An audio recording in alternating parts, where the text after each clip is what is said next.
ఏదైతే మొన్న విడుదల రజనీ గారు ఒక ఎపిసోడ్ నడిచిందో మొత్తం మీద అది రాష్ట్ర వ్యాప్తంగా వైఎస్ఆర్సీపీ వాళ్ళు పెద్ద ఎత్తున ప్రచారం చేస్తున్నారు. అదేంటయ్యా అంటే ఒక మాజీ మంత్రి అలాగే ఒక మహిళా ప్రజాప్రతినిధితోటి పోలీసులు ఎలా ప్రవర్తించాలో తెలియట్లేదు అని చెప్పేసి మాట్లాడుతూ ఉన్నారు. అలాగే పేర్నేని నాని ప్రెస్ మీట్ పెట్టి ఇంకొక మాట మాట్లాడాడు.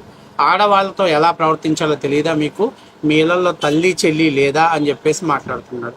సరే, మీ పార్టీలో ఉన్నటువంటి మీకు నేను అడుగుతున్నా, మీకు తల్లి చెల్లిని మీలాగా రోడ్ల మీద వదిలేసేటువంటి పరిస్థితులు అయితే ఎవరు లేరు. కాబట్టి మనం మాట్లాడేటప్పుడు పెద్దోళ్ళు మనకు సామెత చెప్తారు, గురిగింజ దాని గువ్వ కింద నలుపు తెలియదు అన్నట్టు.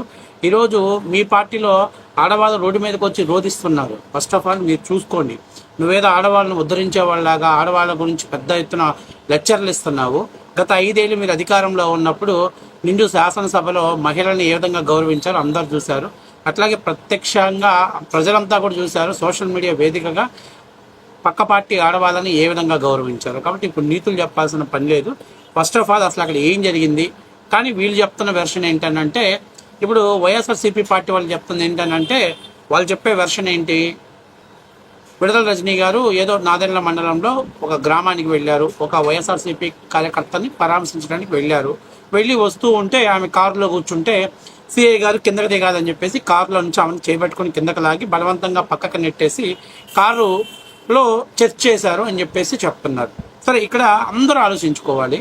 అసలు ఎటువంటి కారణం లేకుండా, ఏమీ లేకుండా ఒక మాజీ మంత్రి గారిని అలాగే ఒక మహిళా మంత్రి గారిని ఎందుకు కారులో నుంచి కిందకి లాగేస్తారు, లేదా చేయబట్టుకుని ఎందుకు కిందకి లాగుతారు? అట్లాగే అదొక్కటే అయితే ఎందుకు అందులో ఏదో అంటే మహిళా మంత్రి గారు జర్నీ చేస్తున్నటువంటి కారులో వజ్రాలు వైడూర్యాలు లేకపోతే గంజాయి స్మగ్లింగ్గా ఉన్నట్టు ఆమె ఎందుకు కారు చెక్ చేస్తుంటే ఎందుకు అడ్డుపడుతున్నారు, కారులో చూస్తుంటే ఎందుకు అడ్డుపడుతున్నారు? సో ఇదంతా ఆ వీడియోలో మీకు క్లియర్గా కనిపిస్తుంది. సో ఇప్పుడు వైసీపీ వాళ్ళు కేవలం అదొక్కటి మాత్రమే చెప్తారు.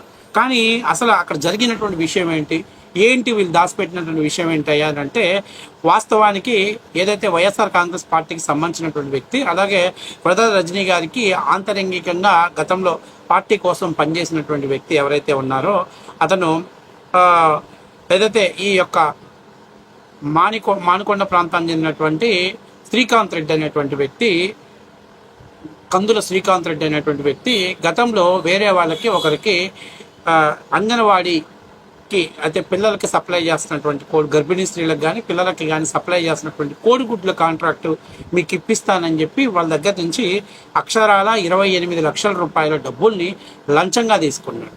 ఆ డబ్బుల్ని లంచంగా తీసుకొని అతను తీసుకున్న తర్వాత నుంచి అతను అదిగో ఇప్పిస్తారంటూ దాదాపుగా ఒక 6-8 నెలలు కాలయాపన చేశాడు.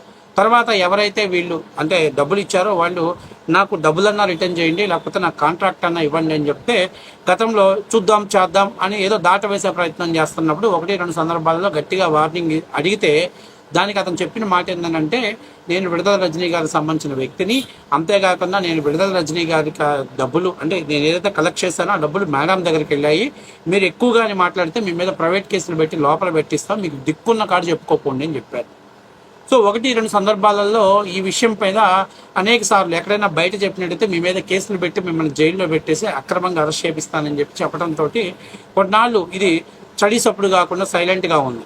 అయితే లాస్ట్ మళ్ళీ ఎలక్షన్స్ 6 నెలల ముందు, ఎందుకంటే డబ్బులు ఇచ్చిన వాళ్ళు ఎవరు వదిలిపెట్టరు కదా, ఎవరికి వదిలిపెట్టాయి కాదు కదా. సో అప్పుడు అతను ఏం చెప్పాడంటే, కొన్ని రోజులు టైం ఇవ్వండి, ఒకవేళ ఎవరైనా కొత్త కాంట్రాక్టర్ అంటే ఎవరైతే ఆ కాంట్రాక్టర్ తీసుకున్నారో అతని దగ్గర నుంచి మేము వసూలు చేసి మేము మీకు ఇస్తాము అని చెప్పడం జరిగిందంట.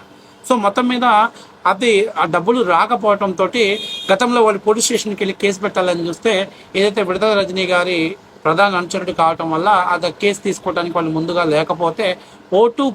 లేకపోవటంతో పాటు మళ్ళీ ఎదురుగా మీ మీదే కేసులు పెడతామని భయపెట్టడంతో కొన్నాళ్ళు వాళ్ళు సైలెంట్గా ఉన్నారు. ఇప్పుడు ప్రభుత్వం మారిన తర్వాత ఫస్ట్ టైం ఏదైతే ఈ కందుల శ్రీకాంత్ రెడ్డి మీద కేసు నమోదు చేశారు. ఎక్కడ నాదెండ్ల రూరల్ ప్రాంతంలో కేసు నమోదు చేశారు. నమోదు చేసి అతన్ని అరెస్ట్ అంటే విచారణకి రావాలని చెప్పేసి 41A నోటీస్ ఇచ్చిన తర్వాత అతను ఎస్కేప్ అయిపోయి అప్ స్టాండింగ్లో ఉండిపోయి ఎవరికి దొరకకుండా ఉన్నాడు.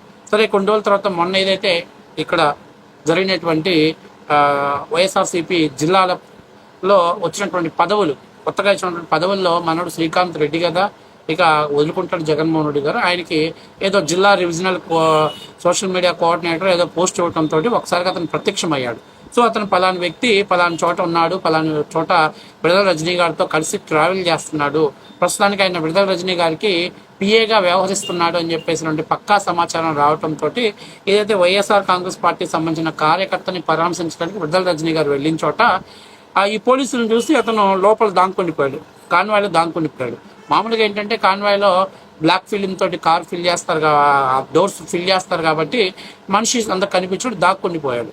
సో దాక్కొనిపోవడంతో ఆయన చెప్పేశాడు మేడం క్లియర్గా, మేడం పలానా వ్యక్తి ఏదైతే ఈ మానకొండ ప్రాంతానికి సంబంధించినటువంటి కందుల శ్రీకాంత్ రెడ్డికి కేసు నమోదైంది, అతని మీద ఆల్రెడీ 41 నోటీస్ ఇచ్చిన తర్వాత అతను అప్స్టాండింగ్లోకి వెళ్ళిపోయాడు. ఇప్పుడు ప్రజెంట్ మీ దగ్గర ఉన్నాడన్నటువంటి సమాచారం వచ్చింది కాబట్టి అతను మీరు మాకు అరెస్ట్ చేయడానికి మాకు సహకరించాలి అని చెప్తే దానికి విడుదల రజనీ గారు ఎక్కడన్నా ఉంటే చూసుకోండి నా దగ్గర లేరు అదని చెప్పడంతో ఆయన కార్ చెక్ చేయడానికి వచ్చాడు. దాంతో సిఐ గారు ఇది పద్ధతి కాదు, సిఐ గారు ఇది పద్ధతి కాదు, నా కార్ని మీరు చెక్, నాకు అర్థం కావట్లా, ఒక నిందితుడు ఒక 41A నోటీస్ ఇచ్చారు, ఆల్రెడీ అప్స్టాండింగ్ లో ఉన్నటువంటి వ్యక్తి ముద్దాయి అని చెప్పేసి ప్రూవ్ అయిన తర్వాత కూడా అతన్ని కోర్టులో అరెస్ట్ చేసి కోర్టులో ప్రొడ్యూస్ చేస్తే ఒకవేళ అతను కానీ నిజంగా డబ్బులు తీసుకోకుండా తప్పుడు కేసు పెట్టుంటే మీరు లాయర్స్ ద్వారా ఆ కేసును విచారించవచ్చు. అలా జరగకుండా మీరు అరెస్ట్నే వ్యతిరేకించడంతో పోలీసులు కూడా గట్టిగా ఇప్పుడు లోపల ముద్దాయి ఉన్నాడా లేడా అనేది కూడా నిర్ధారణ చేసుకోవాల్సిన బాధ్యత సిఐకి ఉంది. ఎందుకంటే సిఐకి ఎస్ఐకి ఇద్దరికి ఉంటుంది. లేకపోతే రేపొద్దున ఇదే విడుదల రజనీ గారు ప్రెస్ మీట్ పెట్టేసి కావాలనే పోలీసులు నా కాన్వాయ్ని చెక్ చేశారు, కావాలనే పోలీసులు నా కాన్వాయ్ని చెక్ చేయాలని ట్రై చేస్తే నేను ప్రతిఘటించడంతో వాళ్ళు తోక ముడిచి వెళ్ళిపోయారని చెప్పేసి వైఎస్ఆర్సీపీ సోషల్ మీడియాలో పెద్ద ఎత్తున పబ్లిసిటీ చేస్తారు. కాబట్టి ఇప్పుడు ఉన్నాడా లేదా చెక్ చేయాల్సిన బాధ్యత ఉంది. కానీ చెక్ చేయడానికి అడ్డుపడుతున్నారు ఈ విడుదల రజనీ గారు. ఎందుకు అడ్డుపడుతున్నారు, ఏంటి కారణం ఏంటి?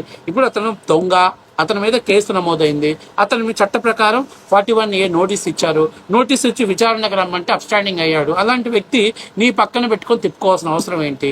నీ పక్కన పెట్టుకున్న సరే పొరపాటున నీకు అసలు ఆ విషయం తెలియదు అనుకుందాం, ఆ కేసు సమాచారం నీకు తెలియదు అనుకుందాం, కానీ పొరపాటున నీకు తెలియకపోయినా ఇప్పుడు ఎస్ఐ గారు సిఐ గారు వచ్చి మిమ్మల్ని కలిసి వివరించిన తర్వాత అయినా ఒకవేళ అతను లేదు కరెక్ట్ పర్సన్ తప్పుడు కేసు పెట్టారు అనుకుంటే మీరు మీ లాయర్స్ ద్వారా స్టేషన్ బెయిల్స్ కోసం ట్రై చేయటమో లేకపోతే న్యాయస్థానం ముందు జడ్జి గారి ముందు ప్రొడ్యూస్ చేసినప్పుడు మీ వాదనలు వినిపించి బెయిల్ తెచ్చుకోవటమో చేయాలి. కానీ అతన్ని అసలు లేడు నా కారులో నేను చూపించను, నా కారు చెక్ చేస్తా, రైట్స్ మీకు ఎవరు ఇవ్వలేదు సిఐ గారు అని చెప్పేసి వెళ్ళి కారు తీస్తుంటే ఓపెన్ చేస్తుంటే అందులో పోయి కూర్చొని వెనక ఫ్రంట్ ఒక డోర్ అంటే ఏమి ఎక్కేటువంటి ఒక కారు మాత్రమే ఆపేసి మిగిలినటువంటి బ్యాక్ సైడ్ డోర్స్ అన్ని కూడా లాక్ చేశారు. మరి అప్పుడు ఎలా తీయాలి?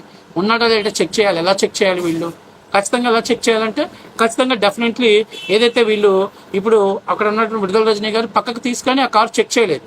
మీరు వెళ్ళిపోయి మీరు విధులు పోలీసుల యొక్క విధులకు అడ్డుపడింది మీరు, ఒక దొంగని కాపాడాలని ప్రయత్నం చేసింది మీరు, కానీ పలు కేసుల్లో ముద్దాయిగా ఉన్నటువంటి వాడిని ప్రొటెక్ట్ చేయాలని చూసింది మీరు. ఇప్పుడు తీరా ఏం చేస్తారు? నేను ఒక మహిళని, ఒక బీసీ మహిళని, నాతో ఇలా ప్రవర్తిస్తారా అని చెప్పేసి అంటున్నారు. నేను అడుగుతున్నాను, మీరు తప్పు చేసినటువంటి ఒక దొంగ ముద్రపడినటువంటి వ్యక్తి, అలాగే 41A నోటీస్ తీసుకుని అప్స్టాండింగ్ ఉన్నటువంటి వ్యక్తికి మీరు ఎలా సహకరిస్తారు? ఎందుకు సహకరించారు? కొంపదీసి వాడు జైల్లోకి వెళ్ళి వాడిని విచారణ చేస్తే మీ పేరు బయటకు వచ్చిందనే. ఎందుకంటే గతంలో అనేక కేసుల్లో మీ పేర్లు బయటకు వచ్చేసాయి, అనేక వాటిలో మీ పేర్లు ప్రాథమికంగా ఏ1గా మిమ్మల్ని అంటే పొందుపరిచిన సందర్భాల్లో ఇవన్నీ బయటకు వస్తాయని కవర్ చేయడం కోసం చేశారు.